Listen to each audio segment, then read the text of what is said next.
Hello दोस्तों, welcome to steno study. ये dictation है 20 नंबर की। प्रतिलेखन 39 और 40 रहेगा। डिक्टेशन स्टार्ट होगी 5 सेकंड के बाद। स्टार्ट। अध्यक्ष महोदय, मैं निवेदन करना चाहता हूँ कि सरकार को यह निश्चय करना चाहिए कि इस बिल का सही उपयोग किया जाएगा। पुलिस को डाक द्वारा मत देने का अधिकार दिया जा रहा है, वह सही है। वह अधिकार इससे पहले ही दिया जाना चाहिए था, लेकिन आजकल चुनाव में जो गड़बड़ी होती है उसको दूर करने के लिए सरकार को मूल अधिनियम में संशोधन करना चाहिए।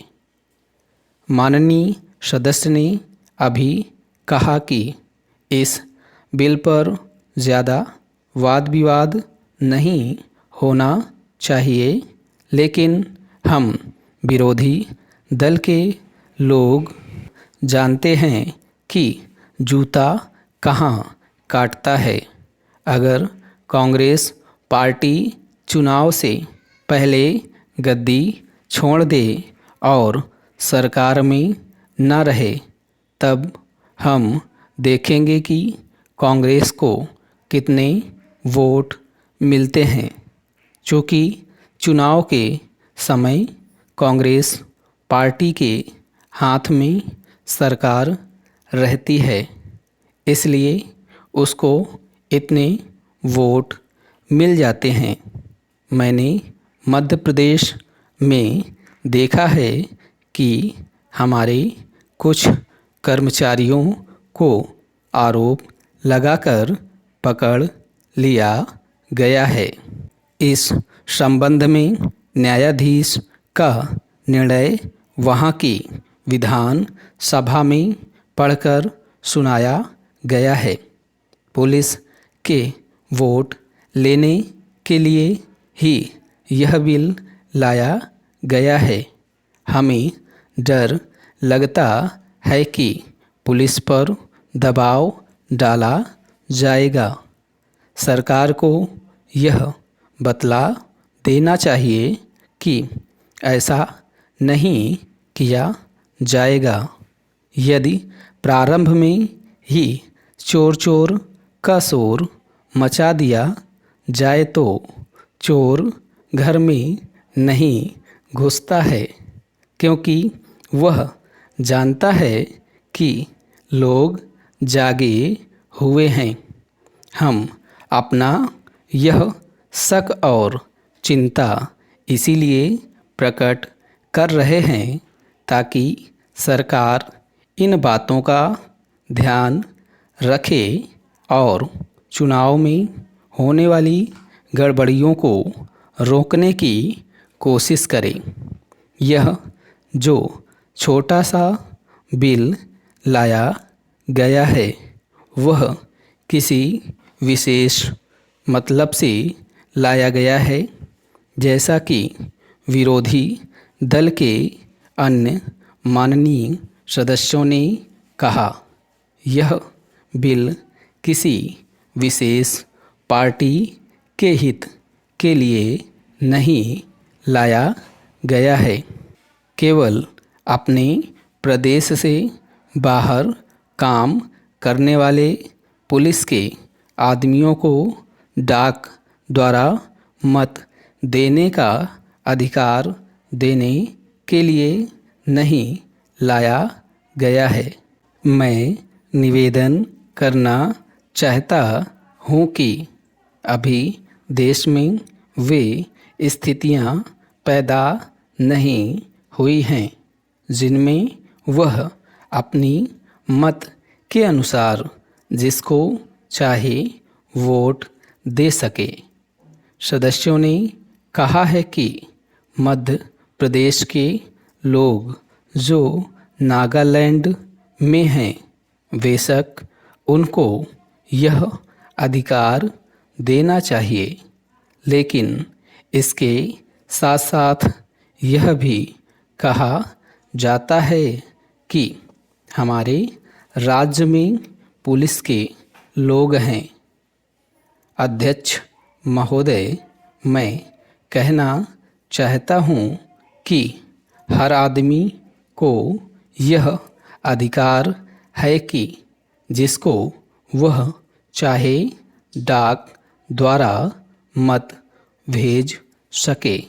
ऐसा तो नहीं है कि सभी मत किसी एक अधिकारी के सामने ही इकट्ठा करके भेजे जाते हैं। जहाँ तक इस बिल का संबंध है वह ठीक है, वह प्रारंभ में ही आना चाहिए था और मैं इसका समर्थन करता हूँ। मैं इस सदन के माननीय सदस्यों से भी निवेदन करता हूँ कि इस बिल को पास कर दिया जाए। खेती में उन्नति न होने का कारण क्या है? उसका एक कारण यह है कि खेती से संबंधित जितने विभाग हैं उनमें आपस में समन्वय नहीं है। खेती के लिए अच्छी खाद की आवश्यकता है, पानी की आवश्यकता है, औजारों की आवश्यकता है और धन की आवश्यकता है। इन सारी चीज़ों के लिए अलग अलग विभाग हैं। मालूम ऐसा पड़ता है कि उनका आपस में कोई संबंध नहीं है। वे आपस में मिलकर कोई योजना नहीं बनाते जिससे खेती की आवश्यकताएं पूरी होती। इसलिए जब तक उनमें आपस में तालमेल नहीं होगा तब तक खेती की उन्नति नहीं हो सकती है।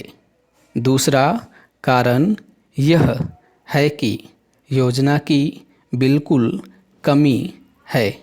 इसके अलावा कृषि कॉलेजों से निकले हुए जो स्नातक होते हैं, जो खेती की बातों को जानते हैं, उनमें से एक भी आदमी खेती करने के लिए तैयार नहीं है।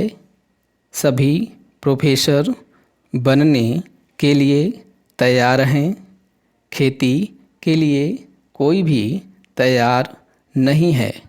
एक बात मैं माननीय मंत्री जी से विशेष रूप से कहना चाहता हूँ। अधिक उपज न होने का एक कारण यह है कि जो खेत में काम करते हैं वे उसके मालिक नहीं हैं। खेत किसी और का है और काम कोई और कर रहा है। इसलिए मेरा कहना यह है कि किसानों में जब तक यह भावना पैदा नहीं होगी कि यह मेरी भूमि है, तब तक अधिक उपज नहीं हो सकती है। इसके लिए आप जब तक भूमि सुधार नहीं करेंगे तब तक कोई बात बनने वाली नहीं है। दुर्भाग्य से इस देश में खेती करने वाले बहुत कम लोग ही भूमि के स्वामी हैं। खेती की उन्नति के मूल आधार हैं पानी, खाद, बीज, धन, उपज का उचित दाम और भूमि सुधार। इन सब की ओर कृषि मंत्रालय का ध्यान नहीं है। सरकार को प्रत्येक खेत को पानी और हर आदमी को काम देना सुनिश्चित करना होगा। स्टॉप।